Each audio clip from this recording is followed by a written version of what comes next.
tugas dekat rumah, kita kena kongsi. Sebab tu kalau aku mandikan anak, dia akan masak. Kalau aku kemas rumah, mungkin dia akan buat kerja lain. Sebab kita nak isteri kita layan kita macam raja, kita juga kena layan dia macam permaisuri. Dia dah lahirkan anak kita, dah jaga makan minum kita.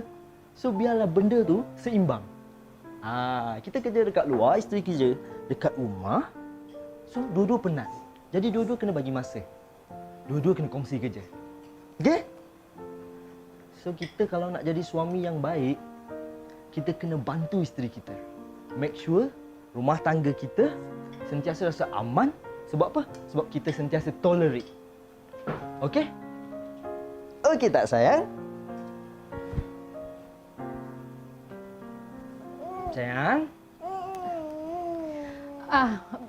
Maaf. Dah pergi mana tadi? Oh, banyak kerja kat dapur tu. Kan abang dah cakap, kerja dapur abang yang buat sebab abang cuti hari ni. Tak apa. Cepat makan lagi. Tak sedap ke? Sedap. Pandai masak,